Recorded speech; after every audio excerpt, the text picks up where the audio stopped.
Welcome to this episode of the Harpreet Singh show. ਅੱਜ ਦੇ ਇਸ ਕਮਿਊਨਿਟੀ ਪ੍ਰੋਫਾਈਲ ਸੈਗਮੈਂਟ ਵਿੱਚ ਅਸੀਂ ਗੱਲਬਾਤ ਕਰਾਂਗੇ ਕੈਸਿਸ ਖਾਨ ਨਾਲ, ਜਿਹੜੇ ਕਿ ਇੱਕ ਨਾਮਵਰ ਤਬਲਾ ਪਲੇਅਰ ਹਨ। ਅੰਤਰਰਾਸ਼ਟਰੀ ਪੱਧਰ 'ਤੇ ਇਹਨਾਂ ਦਾ ਨਾਂ ਹੈ ਅਤੇ ਖਾਸ ਤੌਰ ਦੇ ਉੱਤੇ ਇੱਥੇ ਆਪਣੀ ਸੰਸਕ੍ਰਿਤੀ ਨੂੰ ਅੱਗੇ ਵਧਾਉਣ ਵਾਸਤੇ ਇਹ ਬਹੁਤ ਸਾਰੀਆਂ ਕੋਸ਼ਿਸ਼ਾਂ ਕਰ ਰਹੇ ਨੇ। ਆਓ ਇਸ ਸੰਬੰਧ ਵਿੱਚ ਜਾਣਕਾਰੀ ਲੈਣੇ ਆ कैसिस खान तो। Welcome to the program. Thank you so much for having me. Welcome. So Kaisis, अपने बारे में हमें थोड़ा सा बताइए, आप कहाँ से और कब कनाडा में आए? अच्छा, कहाँ से है? मैं फीजी आइलैंड्स में पैदा हुआ था 1974 में, और उसके बाद में 4 महीने की उम्र में मैं फैमिली कनाडा मूव हुए। ओके। उसके बाद में फिर एट द एज ऑफ 9 फिर वापस फीजी गए। एट द एज ऑफ 13 फिर वापस आए। ओके।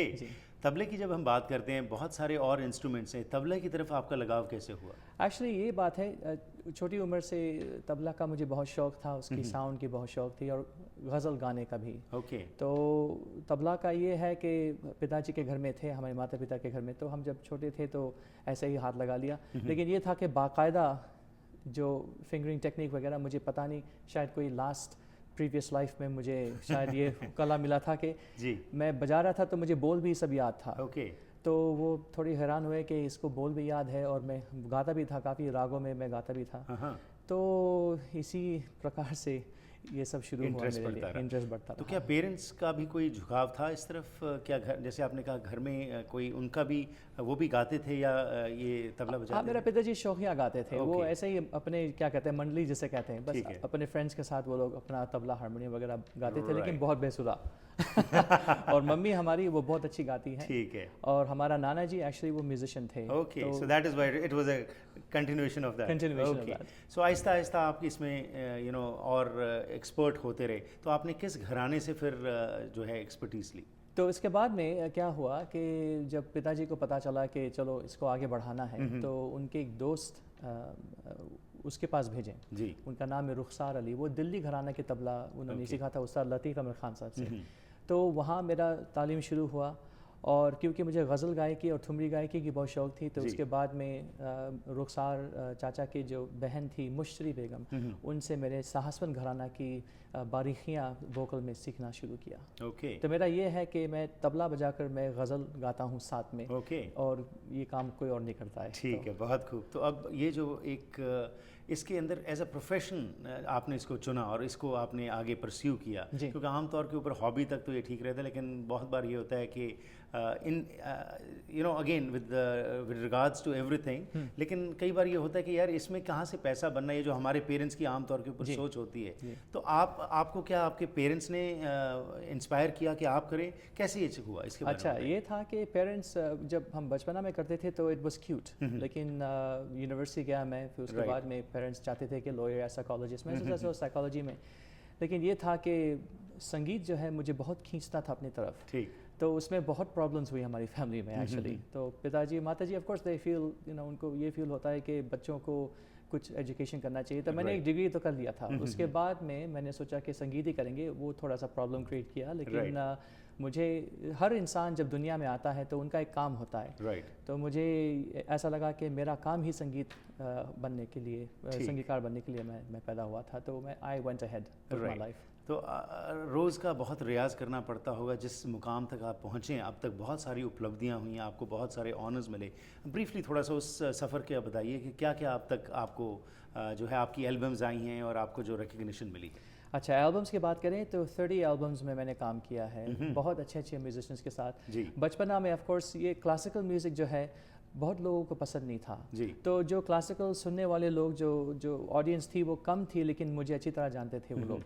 लेकिन छोटी उम्र से मेरा टूरिंग शुरू हुआ। आई फाउंड अ मैनेजर, तो उन्होंने मेरा टूर कराया था, वर्ल्ड टूर। ओके। उसके बाद में जब मैं यहाँ वापस आया तो लगा अगर मुझे आगे बढ़ना है then I would have to work with other fusion artist. तो मैंने ये काम शुरू किया, और उसकी बदौलत से 2001 में मैंने हमारा जो एडमिंटन में ट्रैक एंड फील्ड चैम्पियनशिप्स था जी, उसमें मैंने कंपोज किया था म्यूज़िक। तो उसी के वजह से थोड़ा सा मुझे अपलिफ्ट मिला.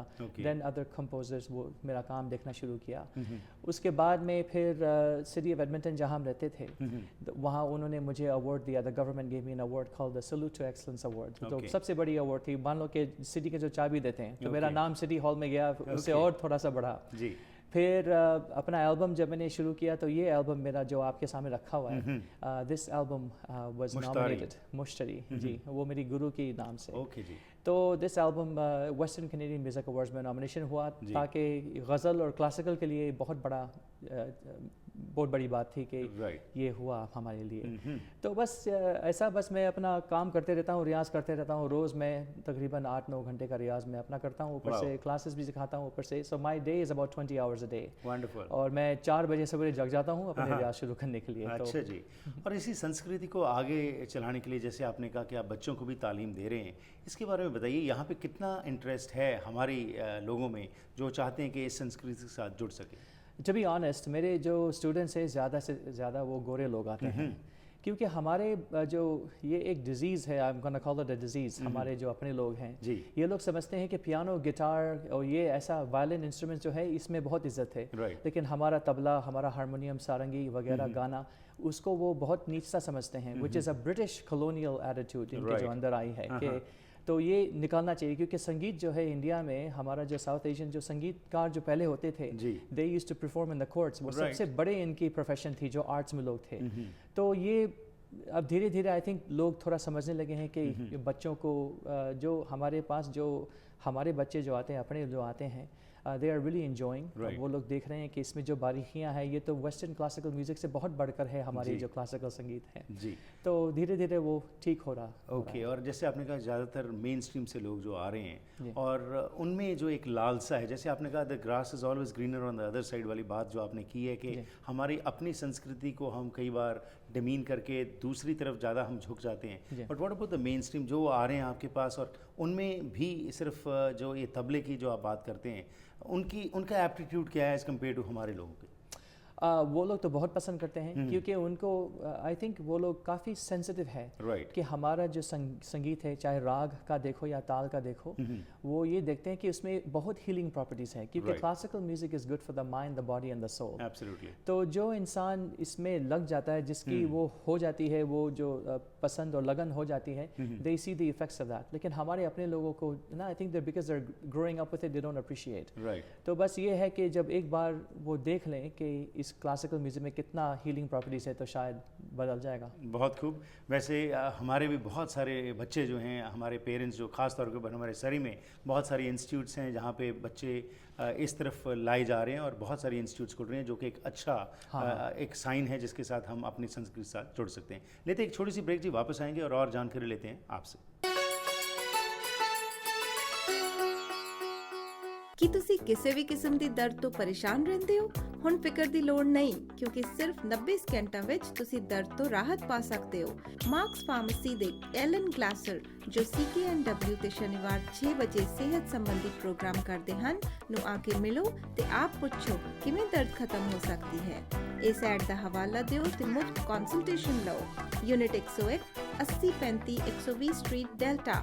ਕਾਲ 604 596 1774.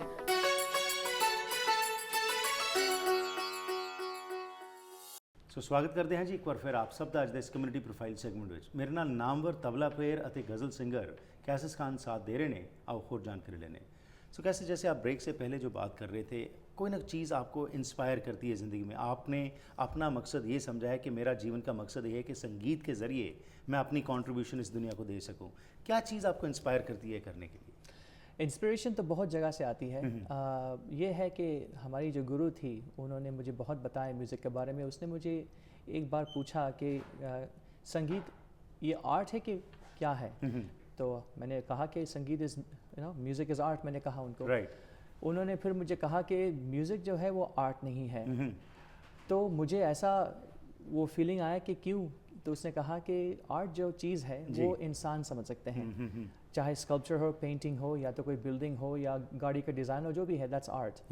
लेकिन जानवरों को नहीं समझ आता है. But music has a profound effect on plant and animal life.